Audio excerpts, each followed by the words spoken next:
मला इतक्यात माझ्या आजूबाजूच्या गोष्टींबाबत खूप निराश वाटू लागले. प्रत्येक दिवस हा खूप अडचणींनी भरलेला असतो. त्याच अंथरुणामध्ये जाग येते, तेच दृश्य दिसतं, त्याच खोलीमध्ये नाश्ता करायचा, तेच शेजारी पाजारी पाहायचे आणि रोज हे असं तेच तेच चालू आहे. आपल्यापैकी प्रत्येकाला असंच वाटतं ना, आणि या सगळ्याचा कंटाळा येतो. त्यामुळे प्रवास करावासा वाटतो, एका ठिकाणाहून दुसरीकडे कुठेतरी जावंसं वाटतं, आयुष्याचा राग येतो आणि निराश उदास वाटतं. हे सगळं साहजिक आहे. त्याचबद्दल आज आपण बोलणार आहोत. नमस्कार मंडळी, मी सायली, तुमची जवळची मैत्रीण. आपलं आयुष्य कितीही महान असू देत, कितीही वेगळं असू देत, पण तरी देखील त्याच गोष्टींचा, सभोवतालच्या परिस्थितींचा कंटाळा येणं साहजिक आहे आणि यातून प्रत्येकाला जावंच लागतं. मग या परिस्थितीशी जुळवून कसं घ्यायचं? तर मुळात निराशा, उदासीनता ही भावना स्वीकारायची.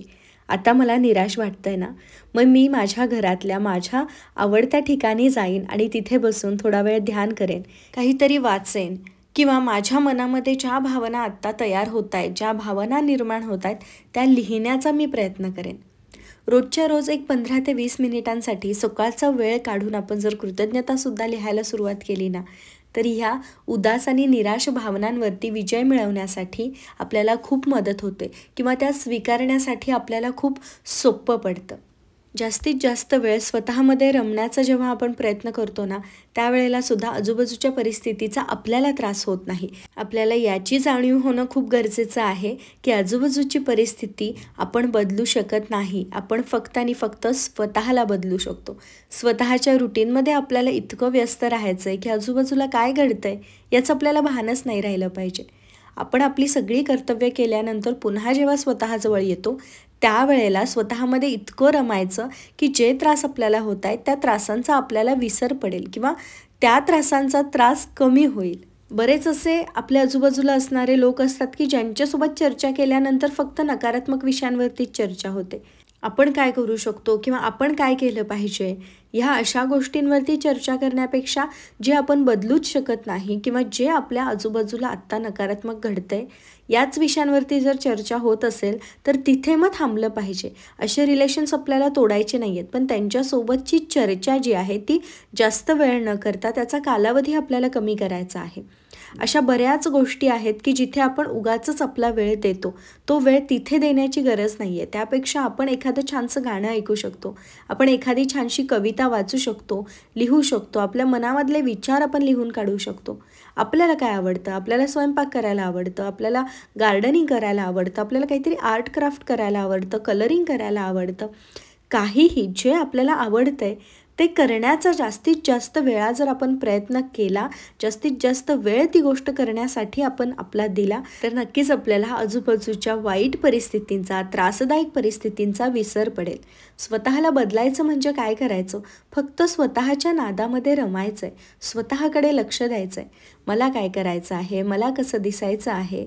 मी काय करू शकते? मी काय केलं पाहिजे? या गोष्टींचा जितका जास्त वेळ आपण विचार करणार आहोत, तितका जास्त त्रास आपल्याला बाकीच्या गोष्टींचा कमी होणार आहे आणि तितकाच जास्त आनंद आपल्याला स्वतःसोबत जगण्याचा मिळणार आहे. आपल्याला असं वाटत राहतं की आता इथे मला त्रास होतोय, तर इथून निघून मी दुसरीकडे गेले तर माझा त्रास कमी होईल. पण असं नाही होणार.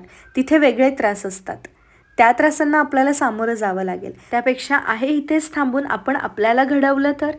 अशी एकही व्यक्ती नाही आहे की जिला तिच्या आयुष्यामध्ये निराश वाटत नाही, तिच्या आयुष्यामध्ये काहीतरी नवीन नाही आहे असं वाटत नाही. मग याला कारणीभूत कोण असतो? आपणच तर असतो. आपणच काही नवीन करत नाही. आपल्याकडे वेळ खूप असतो. एकदा आपण स्वतःच्या रुटीनचा अभ्यास केला पाहिजे. त्यावेळेला आपल्याला समजेल की आपल्याकडे भरपूर वेळ आहे, फक्त आपण तो वेळ विचारपूर्वक घालवत नाही आहोत. आपण फोनवरती किती वेळ वाया घालवतो, आपण उगाचच एखादी गोष्ट करण्यासाठी किती वेळ वाया घालवतो, त्या गोष्टीची गरज आहे का, ती गोष्ट केली पाहिजे का, ती गोष्ट कदाचित उद्यावर ढकलता येईल आणि तो वेळ आजसाठी मी 10 मिनिट मला देऊच शकते की. ती जर 10 मिनिटं आपण स्वतःला दिली, त्या 10 मिनिटांमध्ये आपण जर 2 गाणी ऐकली, तर तिथून पुढचा आपला दिवस किती छान जाईल. किंवा त्या 10 मिनिटांमध्ये जर आपण गाणी ऐकत असू, तर मागे थोडा वेळ जो आपल्याला त्रास झाला आहे, त्या त्रासातून बाहेर पडण्यासाठी नक्कीच आपल्याला मदत होईल.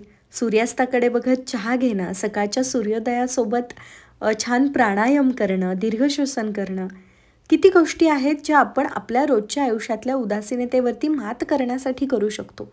पण आपण काय करतो की आपण मला हे असं होतं आहे, माझं हे असंच आहे बघ, माझ्या घरात काही बदल होणारच नाही बघ, हे सतत बोलण्यामध्ये जितका वेळ घालवतो ना, तितका वेळ जर आपण आपल्या स्वतःवरती लक्ष देण्यामध्ये दिला तर नक्कीच आपली प्रगती होईल आणि या त्रासांचा त्रास आपल्याला कमी होईल. एखादी व्यक्ती आपल्याला काहीतरी बोलते, मग आपणही तिला काहीतरी बोलतो किंवा आपण काहीच बोलू शकत नाही आणि त्याचा त्रास आपल्याला सतत होत राहतो. आपण आपलं झालेलं जे संभाषण आहे त्या संभाषणावरती आपण वारंवार विचार करत राहतो किंवा ते रिपीट आपल्या मनामध्ये होत राहतं किंवा ती व्यक्ती असं म्हणाली आणि मी तिला काहीच बोलू शकलो नाही, हे आपल्या मनामध्ये सतत रिपीट होत राहतं.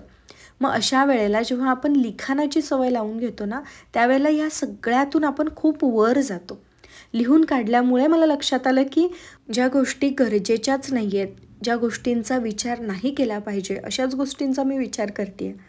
मग जेव्हा लिखाणाची सवय लागली त्यावेळेला मन आपोआपच हलकं व्हायला लागलं. नकारात्मक विचार थांबवायचे असतील तर आधी मनाला हलकं केलं पाहिजे. जे काही मनामध्ये नकारात्मक साठलं गेलं आहे, नको असलेलं साठलं गेलं आहे, त्याला बाहेर काढलं पाहिजे, कुठंतरी व्यक्त झालं पाहिजे. आपण व्यक्तच होत नाही आहोत आणि म्हणून सगळे प्रॉब्लेम्स आहेत. जेव्हा आपण कृतज्ञता लिहितो, जेव्हा आपण प्राणायाम करतो, योगासनं करतो, त्यावेळेला कुठेतरी आपल्यामध्ये दडलेली जी नकारात्मक एनर्जी असते ती बाहेर पडते. आपण व्यक्त होतो. एखादं गाणं म्हणण्याची आवड असेल तर एखादं गाणं म्हणणे असेल किंवा झाडांसोबत गप्पा मारणे असेल, बऱ्याच गोष्टी आहेत ज्या केल्या पाहिजेत. या सगळ्या गोष्टी आपण खूप लाईटली घेतो, पण ह्या ज्या लहान सहान गोष्टी आहेत ना, ह्याच आपल्याला जगायला शिकवतात. याच गोष्टी आपल्या मनावरचं ओझं कमी करतात आणि आपल्याला नवी दिशा देतात. सुरुवात आपण खूप वेगळ्या विचाराने करतो, पण जेव्हा आपण हे कंटिन्युअसली करत राहतो त्यावेळेला ह्यातून वेगळं आणि खूप छान काहीतरी घडतं आणि त्याचा अनुभव मी स्वतः घेतला आहे. म्हणून हेच मी तुम्हाला सतत सांगत असते की स्वतःमध्ये रमा. काहीतरी असं करा की जिथे तुम्हाला छान वाटेल, जे केल्यामुळे तुम्हाला हलकं वाटेल. आपल्याला उगाचच असं वाटत राहतं की आपल्या आजूबाजूचं वातावरण जेव्हा सुधारेल त्याच वेळेला आपल्या मानसिकतेमध्ये बदल होईल, आपल्या जगण्याचा दर्जा वाढवेल. पण असं नाही आहे. याच वातावरणामध्ये राहून आपल्याला काहीतरी नवीन करून दाखवायचं आहे आणि ते जेव्हा आपण करू शकू त्यावेळेला आपण कोणत्याही साच्यामध्ये अत्यंत छान पद्धतीने बसले जाऊ. नकारात्मकता, उदासीनता ह्या सगळ्या गोष्टी आपण जोपर्यंत आहोत तोपर्यंत आपल्यासोबत चालणार आहेत. पण ज्या वेळेला आपल्याला नकारात्मक वाटतंय, उदास वाटतंय, त्यावेळेला त्या क्षणाला तिथे काहीतरी स्वतःला छान वाटेल असं करता आलं तर आपण आयुष्य जगायला शिकलो असं म्हणायला हरकत नाही. आपल्याला स्वतःला बदलायचं आहे. आजूबाजूची परिस्थिती आपोआप बदलते.